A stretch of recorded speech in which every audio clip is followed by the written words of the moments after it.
If you're going to fix the Minnesota Vikings, it's got to start in the draft, so let's do a mock. Welcome to the Locked On Vikings podcast.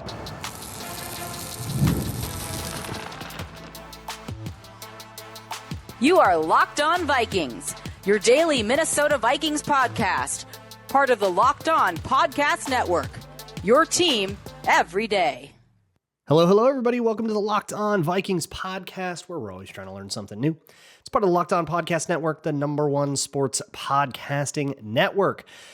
Today's episode is brought to you by FanDuel. Use your profit boost on an NBA future and get entered for your chance to win a trip to the NBA Finals. Play your game with FanDuel, the official sports betting partner of the NBA. But we're not going to talk about the NBA today. No. It is a mock draft thing. In an older era of this show, we used to do mock drafts every Monday, so I guess we can call this another mock draft Monday. Don't know if that's going to stick around for the entirety of the off season, but hey, we're having a little fun. I did this at the NFL mock draft database.com. I don't know if I'm going to keep using this one, but it's the one I used this time. And here is the goal here, I guess. Right now, the goal is to just get to know the board, because I'm still kind of walking into this with a pretty blind eye. There's a lot of people I'm not very familiar with. So this is a way to familiarize myself with a lot of people. That's what the mock drafts have always been for me. Not necessarily me like showing off, look how good I can draft or whatever, because it never works out the way you think. So with that in mind, the first thing I always want to do in the first round of a mock draft is I want to kind of identify the trade threshold. Whether you're trading up or trading down, if you're trading up, it's, okay, how close does that guy have to get before I can do it? Like, where does he have to fall to the point where he's in range, right? Second overall, I'm not trading up from 18 to second overall, especially not for really anybody on this board. It doesn't sound like this is that kind of class. Is it 8th? Is it 13th? Is it, I'll do it, but only if he gets to 16th, and I feel like whoever's above us at 17th is the Lions, right? And you feel like the Lions are going to take him, so I'm going to leapfrog the Lions. Whatever the answer to that question is, that's one of the things that I want to try to kind of get to know here, where is it necessary to trade up, or is it necessary to pick at 18 even? Or do you always find yourself at 18 with guys on the board that you like, and maybe you can trade down and pick somebody you like there, because there's always 2 or 3 options. So trade down a little bit and then get whichever one's left over, and you can get extra value. Very Rick Spielman. I have no idea how the Vikings are going to navigate that draft, if Rob Brzezinski is going to be the one doing the negotiating, or if it's Kevin O'Connell. And either way, I do not believe either of them have done that job. I know Brzezinski has been in war rooms plenty and has been part of the personnel discussions, but I don't think he's ever been the one on the phone with the GM, and O'Connell certainly hasn't. So I don't know if they're going to really be that interested in trading, because they're going to know that they have that deficit in experience in there. But I'm not going to worry about any of that this offseason. I'm just going to try to play this straight up and try to make the best decisions that I can. So in this simulation, I paused it at 10, and I had seen a few pretty interesting names on the board, including Mansour Delane, who is, I think, goes around 10 in a lot of these mocks. Sonny Styles, who some people have as, a top 10 type of prospect. He's still on the board. Jermod McCoy, if you liked him, the other corner from Tennessee. But nobody's name is sticking out any more than Caleb Downs.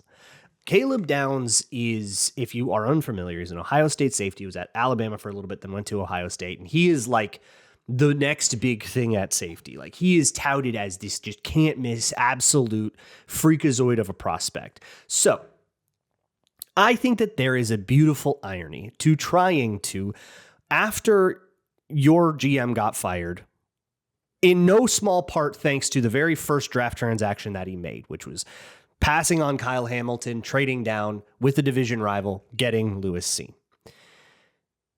Why don't we say, let's be on the other side of that transaction this time. Let's try to trade up, get the guy, and feel really good about it. But how much does it cost to trade up from 18 to 10? So I believe that this simulator uses the Rich Hill trade chart, which is, again, draft trade charts are made out of like this perceived value for each draft slot, so it can let you kind of see if trades were even or if one team won or not. But they're all based on different things. Jamie Johnson's was based off of, I think, vibes. Rich Hill's is based off of historical trades. This is what has historically gotten the deal done, and is sort of supposed to represent the market rather than how those values are supposed to turn out. Whereas if you want to look at the over the cap or the PFF or like analytics charts, they're based on player value. They are based on, well, the 10th pick typically produces this quality of player, while as the 18th pick produces this quality of player. So it depends on which one you look at. If you look at the Rich Hill chart, it is the Vikings getting out ahead in this trade, which I offered to Cincinnati, and it got accepted by the Sim, so I'm going to go with it. Pick 18, and then the 2 third rounders, pick 82 and 97 to get up to pick 10. That seems like too good to be true. And it might be, and it super depends on what Cincinnati thinks. If Cincinnati uses the Jimmy Johnson chart, which some teams absolutely still do, as outdated as it is, it does still appear to motivate some trades. The Jimmy Johnson chart actually likes the Bengals in this deal. I think it thinks the Bengals come out ahead in this deal. But the Rich Hill chart, and all the analytics charts like this for the Vikings a lot better, and the analytics charts like this probably too much for the Vikings. So I'm going to do it because the Sim let me do it, but it's a little pie in the sky. But whatever. I traded my 2/3 to go up 8 slots in the first round, and I picked Caleb Downs. There you go. There is your Harrison Smith replacement, your safety du jour. This guy, he's versatile.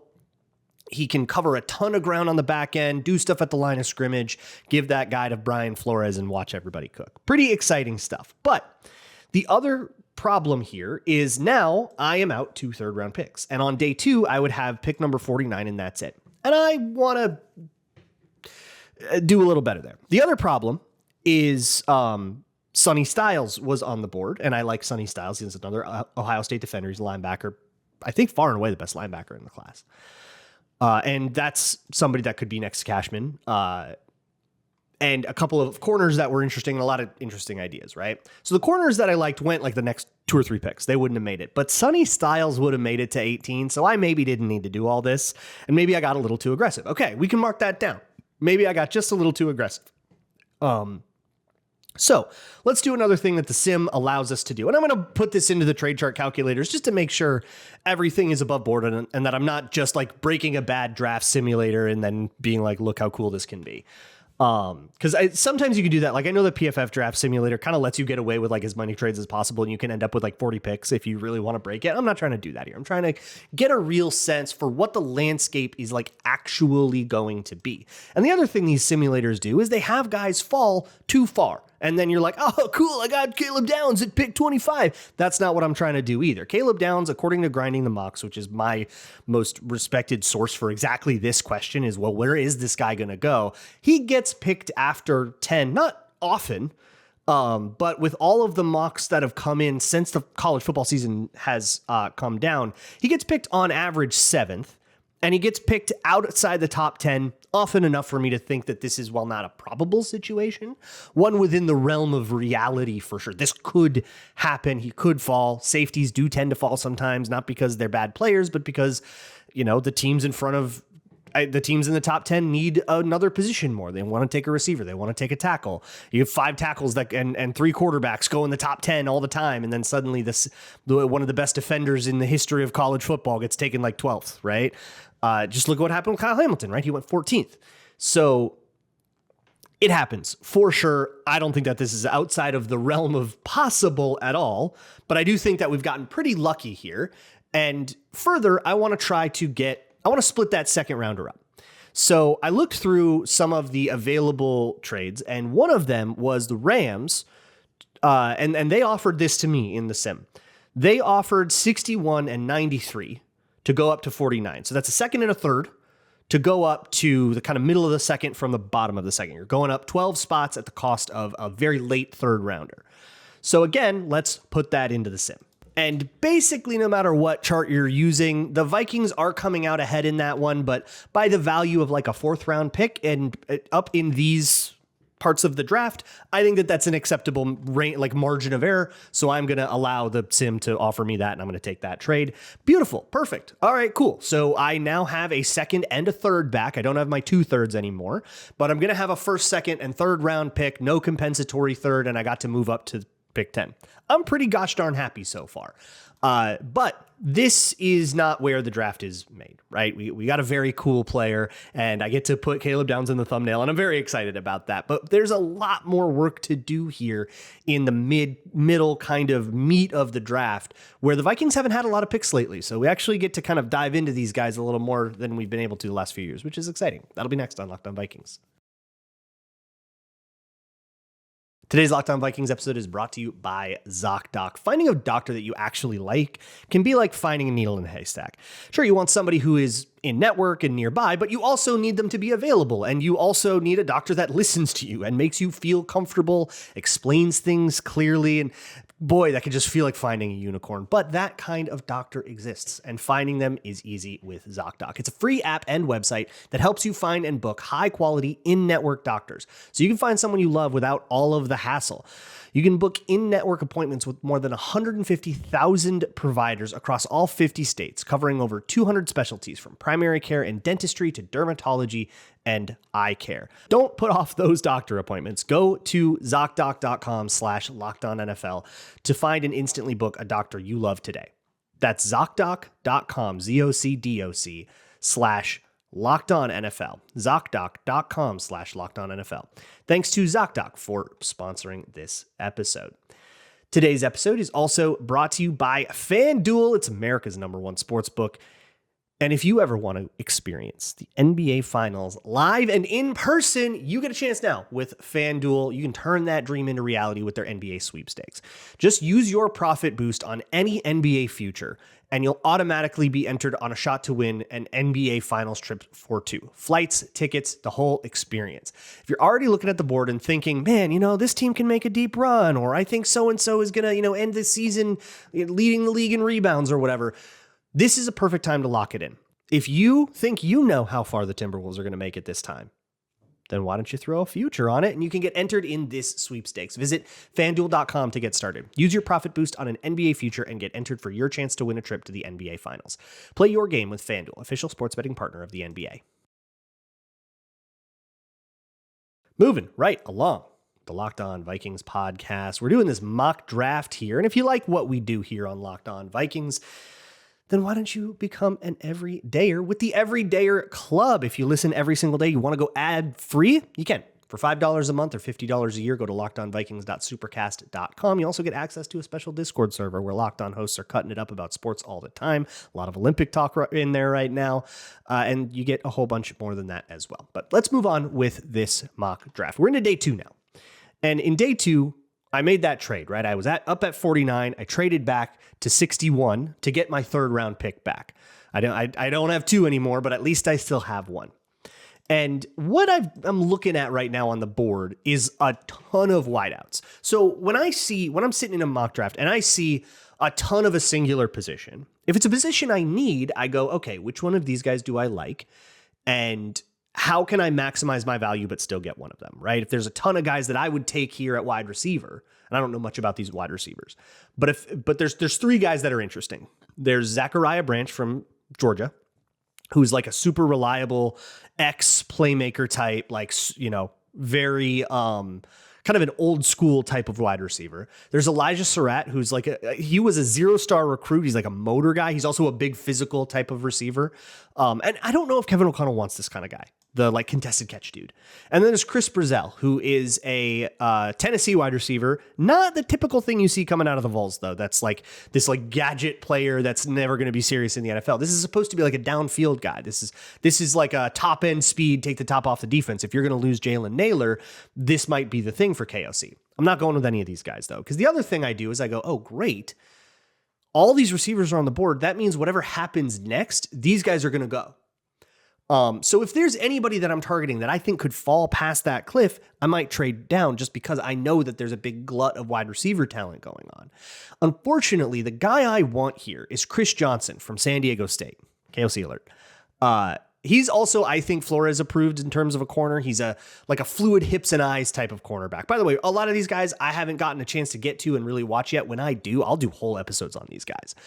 So for now, I'm relying quite a bit on Damian Parsons and his evaluations of these guys. He does Locked On NFL Draft. So I'm couching a lot of his takes right now. But we're early. And when I get my own takes, whether I agree with his or not, I don't know. Maybe I'll bring him on the show and talk about him. But for now, I trust Damian and I'm going to go with him.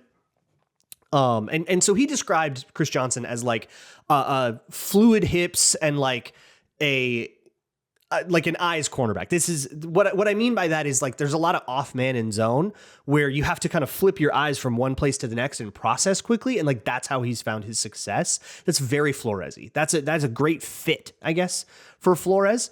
So I'm going to take Chris Johnson out of San Diego State, and I feel like I've kind of fixed the secondary. I've got a good outside corner. I can flip Byron Murphy to the inside as much as I want. I've got a guy that can take over after Isaiah Rodgers leaves if we don't want him after this year. He's on the last year of a contract. We've kind of got a plan there, a little injection of youth. Of course, we've got Caleb Downs. We've got this bang safety cornerback duo now. And we've kind of done, I'm looking for the 2022 mulligan, right? Like we did safety, we did corner, but we're getting two guys that hopefully are going to work out a lot better than Scene and Booth did and get the secondary back on track the way that we tried to in 2022. And then we're up at 93. So the other thing I really want to do in the draft is I want to find a young center. And I don't need to do this in round 3. I can do this in 4 or 5 too. I think that's about where it is. You start taking guys in round 6, round 7, you can only really ever expect them to be backups. You're never expecting starting play. But I think in rounds 4 and 5, you can expect at least some rotational, some Tyrion Ingram Dawkins. He's going to get in every once in a while stuff. Or, a long-term succession plan. DJ Wanham was a 4th rounder, right? Like he was a rotational guy for a long time. And then eventually the idea was that he was going to, go and take over, and he didn't get there, but that was the logic, right? So I'm now in the range where I can find this center, and there is a guy that I think fits O'Connell a lot. There's a bit of irony to it. It's Logan Jones. He's a center out of Iowa. He is 302 pounds. So that's a bit on the small side, but like you can ask him to gain 5 pounds and you'll be pretty happy with it, right? Then he's Ryan Kelly's size. This is not a Bradbury situation where he's 295 and everybody lists him at 300 to be nice. This is there's no way that dude is 300, but he's listed on all the sites. No, this guy is better than that, but he's very much still in the build of he does run on the smaller side for centers, but he's also on the faster side for centers. So this is a little bit like the Bradbury or the Linderbaum. And again, maybe I'm just trying to mulligan on some of the things that haven't worked out here where, okay, they went away from that small but fast zone center. Let's toss the ball. Let's get things moving side to side a lot, get the center to move quite a bit. And hey, if he's going to get beat by a bull rush, he's going to get beat by a bull rush.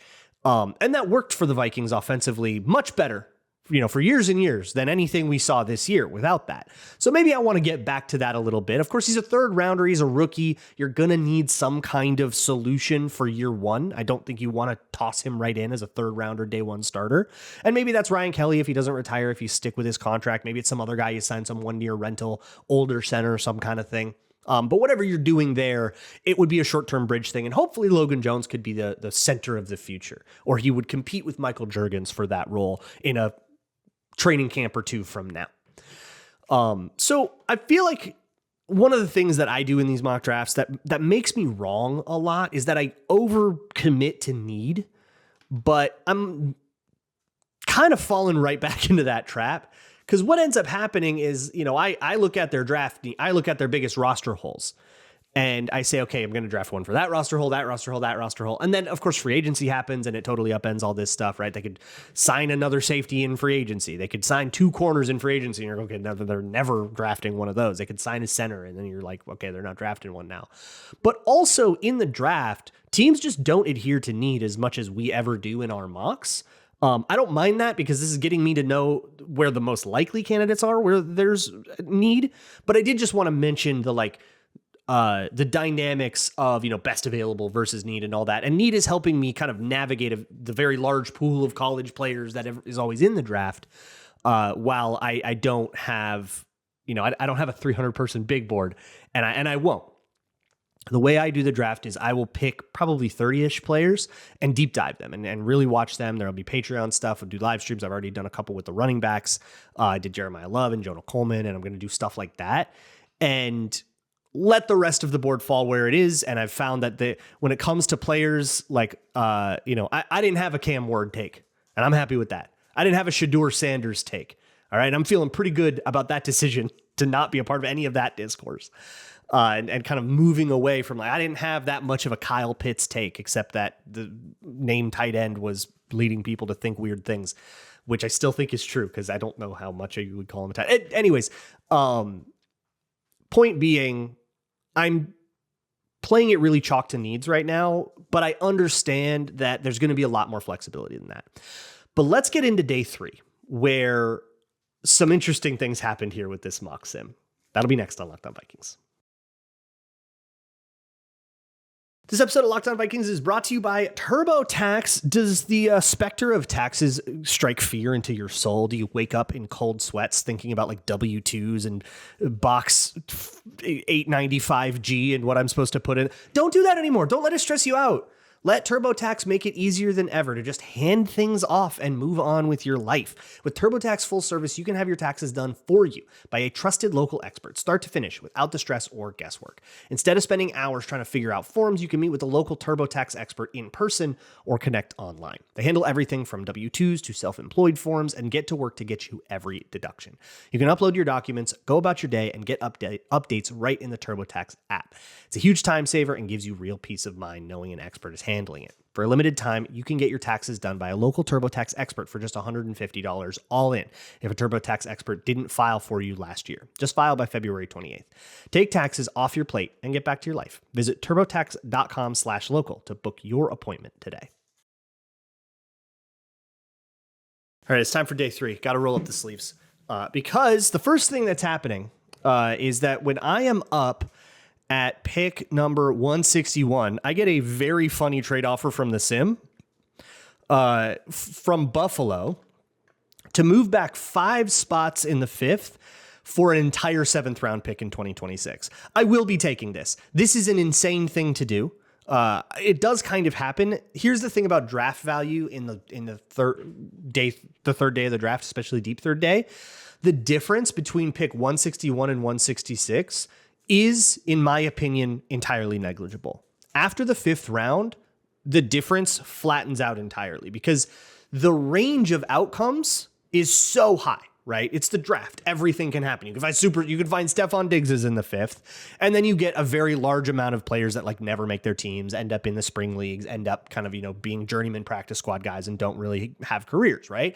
So you have this huge range of things that can happen. And even after you normalize that for outliers and you want to do standard deviations, like a standard deviation in the 5th round is so much bigger than the difference between standard deviations from one pick to the next. If you don't know what a standard deviation is, just think of it as a chunk of the outcomes that's like normalized to just how crazy that data set is. What I'm trying to say is, in less mathy terms, pick 161 is a lotto ticket. Pick 166 is a lotto ticket. And the difference between the two is so negligible that whether or not you get lucky is really what's going to determine whether you got a player here. So if somebody's asking me to slide back 5 spots in the 5th for a whole other bite at the apple, a whole other lotto ticket, I am taking that 100% of the time. I don't think that this is a realistic trade offer, but it does allow me to talk about this, so I took it. So I went back to 166 and I picked up another 7th rounder. I'm going to be extremely irresponsible with it because to me it's free money. So that leads me to my pick at 166. And at this pick, there's like a million tight ends. So here's another one where there's this glut at the top of a ton of good players that are, at least on the big board that I used, were supposed to be gone by now. Ton of tight ends. You have Eli Raridan. He's the Notre Dame tight end. He gave me Irv Smith vibes, and I don't like it. Like he's fast. He's fast for a tight end for sure. They can send him deep. I actually think he's a pretty good KOC fit. It's just that blocking wise, there's a lot that he leaves to be desired, and I don't know if he's going to make it at the next level as a blocker, at least not with a lot of time. So I don't love it, even though I do think this guy might be a target for the Vikings in the middle rounds to be like a depth tight end and maybe potentially eventually take over for Josh Oliver, maybe even TJ Hawkinson, or just be the third guy. And right now there's an undrafted rookie from last year that held that job. And go, try to upgrade on that. There's Josh Royer, who is an Ohio State transfer into, where is he now? Oh, yeah, Cincinnati. So he couldn't get reps at OSU and transferred to Cincinnati and then became a reasonably reliable guy there. But that's always like a bit of a thing to me that I'm like, okay, why couldn't you get reps amongst the NFL talent? Do you not belong amongst the NFL talent? Do you have to go to a lesser level? Not a deal breaker or anything, but it's definitely an eyebrow raiser. And if I ever go watch that guy, it's something I would keep in mind. There's Tanner Koziol. I'm so sorry, Koziol, who sounds like he's also not touted much as a blocker. And I think the Vikings do want their tight ends to be more versatile. I don't think they want the move tight end. Maybe O'Connell does. Maybe he wants that kind of guy, but you need somebody that's a big enough blocker to force the other team to bring in a linebacker. If you don't respect that tight end as a blocker, you will bring in another safety to match that personnel. And nobody's doing that with the Vikings right now. If Hawkinson and Oliver are in, you're getting an extra linebacker or an extra D-line. And that's what the Vikings want. And then they'll send guys deep against that. So I need somebody that can do that, but then also be a little more versatile and still be like useful in the pass game. We're in the 5th round, so I'm not looking for like a superstar or anything like that. But I love a do-it-all role player that's going to find his way on the field. And that's Sam Roush out of Stanford. CJ Ham is retired. The Vikings are in the market for, whether it's a tight end or a fullback, they are in the market for a do-it-all role player that's going to be like special teams and, 13 personnel or 21 personnel, stick your face in the fan kind of guy. And Sam Roush, to me, feels like he has that profile. Again, I'm going very much off of a Damian Parsons scouting report. And so for that do-it-all role player, I love this. I think that this is perfect for pick 166 where the stakes aren't that high. And I really just need you to get in for 3 or 4 plays a game for me to feel like I'm getting something out of this or to be a quality backup. Then on the way to the next pick, which was pick 199, it was pick 195, but Carolina did the same thing. They offered us a 7th round pick to move back 4 spots in the 6th. Again, don't think that that's realistic. And I think in future mocks, I would just veto that kind of thing and just say, I'm not even going to bother. But just to make the point, I am going to do that. I think this sim is a little broken when it comes to that stuff, but I'm going to let it happen this time. And honestly, a lot of these mock draft sims are going to be broken that way. So I think there is a bit of an honor system where you just have to say, okay, is this actually a trade that's going to happen? Put it into the calculator, see if the numbers make any sense. But I did it for this one. Missed out on Drew Aller. Oh no. And I went for a D-line. So one of the other things the Vikings are looking for right now, I think they solved this in free agency, but it's not free agency yet. So for all I know, it's still a hole. DeMonte Capehart, D-line out of Clemson. So this is interesting. This guy is a 6-year senior, and he's never been a full starter. There's been some absolute demons that came out of Clemson, so I don't super blame him for that.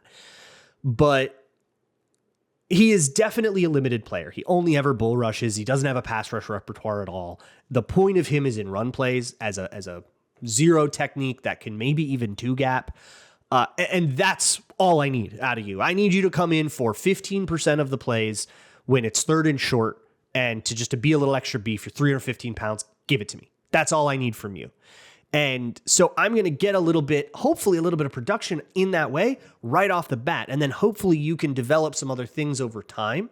But I'm not looking for him to be Jalen Redmond quick off the line. I'm not looking for him to be, this super technical pass rusher like Jonathan Allen. No, I just need a guy that is large and takes up space. Big, large guy. Got him. 6th round pick.